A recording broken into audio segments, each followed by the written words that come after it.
ইসলামী শরীয়তে কোরআনের পরিভাষায় একটা পুরুষ মানুষ 4টা পর্যন্ত বিবাহ করতে পারে। কটা বললাম? 4টা। এই যে 4টা বিয়ে করবে সেটার কিন্তু সিস্টেমেটিক্যাল আছে। কেউ যদি দ্বিতীয় বিবাহ করতে চায় তার আগের বিবির অনুমতি নিতে হবে না হবে না? আপনাদের মধ্যে যারা বললেন হবে, আচ্ছা পৃথিবীতে এরকম ভালো বউ কারুর আছে রাতের বেলায় বলবে আমি কালকে আর একটা বিয়ে করছি আর তাকে ঝাঁটা করে মারবে না? কথা বলেন, কারো বউ অনুমতি দিবে কি?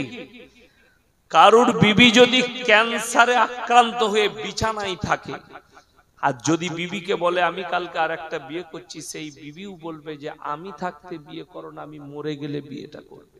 ঠিক বললাম না? সেটা শুধু আপনার বিবি নয়, মৌলবীর বিবি হোক, যারই বিবি হোক, পীরের বিবি হোক, কেউ অনুমতি দিবে না দ্বিতীয় বিবাহ করার। শরীয়তে চলুন, বাধাটা নারীর কাছে নেই, বিবির কাছে নেই। বিনা অনুমতিতে আপনি বিবাহ করতে পারবেন, স্ত্রীর কাছে এজেন্ট লাগবে না। যে জায়গাটাই বাধা শরীয়তে আছে, আল্লাহ বললেন তোমাদের দিলে হৃদয়ে যদি মনে হয় দুটো বিবিকে আমি সমান চোখে দেখতে পারবো না, তখন তোমাদের জন্য একটাই বিবি যথেষ্ট। জোরে বলুন সুবহানাল্লাহ। আজকে আমি পৃথিবীর কথা বলবো না, ভারতের কিছু কিছু অন্ধভক্ত তারা বলছে মুসলমান 4 শাদিয়া করতে हैं, মুসলমানরা 4টা করে বিয়ে করে। আশা করি ভারতে যদি 40 কোটি মুসলমান থাকে, এদের মধ্যে 39 কোটি যদি 20 কোটি বিবাহিত হয়, এই 20 কোটি বিবাহিতর মধ্যে আমার মনে হয় 20 কোটি 19 কোটি 99 লক্ষ মানুষের 4টা তো দূরের কথা, 3টে বউ নাই। ঠিক বললাম না ভুল বললাম বাবা? এখানে আমরা এতগুলো মানুষ বসেছেন, আশা করি কারো 4টা বউ নাই। আছে কি? নাই। শুধু এই থানাটাই খুঁজলেও পাওয়া যাবে না কারো 4টা বউ আছে। ইসলামী শরীয়তে জায়েজ করা হয়েছে। কেন? আল্লাহ রাব্বুল আলামিন কোরআনকে পাঠিয়েছেন, আল্লাহর কসম গোটা পৃথিবীর বায়োডেটা কোরআনে ভরে দিয়েছে। দুনিয়া শুরু থেকে মানুষ কিয়ামতের সকাল পর্যন্ত কতগুলো পাপ ইসলামের সামনে এসে দাঁড়াবে এটা অনুভব করতে পারবেন না। বর্তমানে আমরা উলামারা অনুভব করছি কতগুলো পাপ আমাদের সামনে এসে দাঁড়িয়েছে, কত দিক থেকে ইসলামকে ঘেরা হচ্ছে। কি দিয়ে? পাপ দিয়ে ঘেরা হচ্ছে, যেটা থেকে বেরুবার উদ্ধার হবার ক্ষমতা মুসলমানদের নেই। আপনি নেকির কাজ মনে করে করছেন, অথচ সেইখানে পাপ ঢুকে যাচ্ছে। এমন পাপ ঢুকছে যে পাপের দ্বারা জাহান্নামের রাস্তা অতিক্রম করতে হবে, অথচ মুসলমান নেকির কাজ মনে করে করছে, ভালো কাজ করে মনে করে করছে, খুশির কাজ মনে করে করছে। যদি বলেন প্রুফ দেন, কিছুদিন আগে ঈদুল ফিত্র পেরিয়ে গেল, তাই না? পেরুলো বহু জায়গায়, অনেক গ্রামে। আপনাদের এখানে কি হয়েছে আমি জানি না, আর জানতেও চাই না। আমি আমার বর্ধমান জেলার কথা বলছি, হাওড়ার কথা বলছি, বীরভূমের কথা বলছি, মুর্শিদাবাদের কথা বলছি, যেগুলো আমার চোখে ঠেকেছে জলসা করতে গিয়ে। ঈদ উপলক্ষে যেদিনে ঈদের চাঁদ উঠেছে, সেই দিন থেকে মুসলিম যুবকরা হারামখোররা ডিজে নিয়ে এসে সারা রাত এবং ঈদের দিনে সারা দিন গান বাজিয়েছে। বহু গ্রামে প্রমাণ আছে আমার কাছে।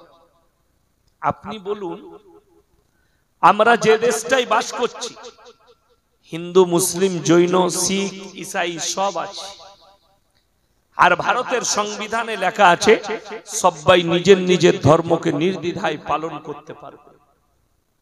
আপনার গ্রাম ধরেলেন হিন্দু আর মুসলিমের গ্রাম, হিন্দু ভাইরা তাদের ঠাকুর ভাসাতে যাচ্ছে ডিজে বাজিয়ে, আপনি থানায় অভিযোগ করলেন আমার মসজিদের সামনে ডিজে বাজিয়েছে, মসজিদের সামনে দিয়ে গান বাজিয়ে মসজিদে নামাজ হচ্ছিল, তারা ঠাকুর ভাসাতে গেছে, 1 মিনিটের লেগে আপনার কথাটা মেনে নিলাম এটা অপরাধ, কিন্তু পরক্ষণে আপনি চলুন মুসলমান এত বড় নেমো খারাম, এমন নেমো খারাম যারা বলছে গান বাজালে আমার নামাজের ক্ষতি হচ্ছে, আমার ইমানের ক্ষতি হচ্ছে, এই মুসলমানরা বেটার বিয়েতে 3 দিন 4 দিন ধরে গান বাজাচ্ছে।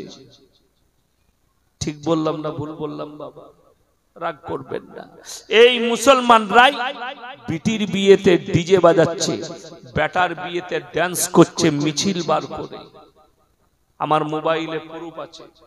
হাওড়া জেলায় 12ই রবিউল আউয়ালের নাম করে, জুলুসের নাম করে ডিজে বাজিয়ে ড্যান্স করেছে মুসলিম যুবকরা, তাদের হাতে কলমা লেখা ঝান্ডা আছে।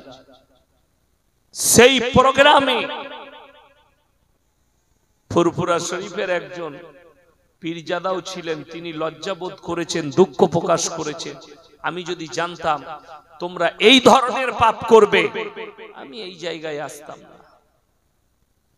আমি হাওড়া জেলার বাগনানে এক জলসায় বললাম যে এই জুলুস বার করা হারাম শরীয়তে। 4-5টা অন্ধভক্ত লোক উঠে এসে আমাকে প্রশ্ন করলো, হুজুর কোরআন হাদিসে কোথায় নিষেধ আছে প্রমাণ দেন। আমি বললাম ভাই আমার কাছে প্রমাণ নেই। তাইলে আপনি হারাম বললেন কেন?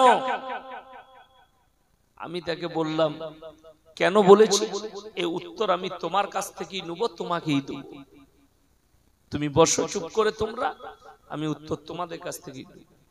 আমি পরক্ষণে জিজ্ঞেস করলাম আজকে তোমরা এশার ফরজ নামাজ ক রাকাত পড়েছো? বললে হুজুর 4 রাকাত। আমি বললাম আমি ইয়াসিন বলে যাচ্ছি, কাল থেকে 6 রাকাত পড়বে, আমার কাছে কি চাইবে তুমি? আপনারা কি চাইবেন? আমি যদি বলি 6 রাকাত পড়বে, কথা বলে না, কি চাইবেন?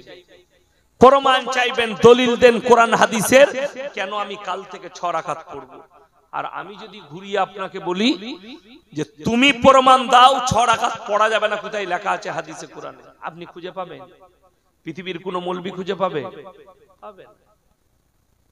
এই যে জায়গাটাই জলসা করছি, আমি যদি বলি এই জায়গাটা আমার বাপের, আপনারা কি চাইবেন? দলিল। যার জায়গা সে বলবে দলিল দাও। আর আমি যদি বলি আমার বাপের নয়, ওই দলিলটা দেখাও, দলিল আর খুঁজে পাবে? আমাকে পাগলখানায় ভরবে না? ভরবে না। লোকে আমাকে পাগল বলবে। তো যখন বলছি জায়গাটা আমার, যখন তুমি বলেছো ডিজে বাজিয়ে জুলুস বার করা যাবে, প্রমাণ তোমাকে দিতে হবে, আমি দেব না। দলিল তুমি দিবে কোরআন হাদিস থেকে যে ড্যান্স করে জুলুস বার করা যাবে ডিজে বাজিয়ে। আপনারা বলুন ইসলামী শরীয়তে গান বাজনা কি? কথা বলে না? হারাম।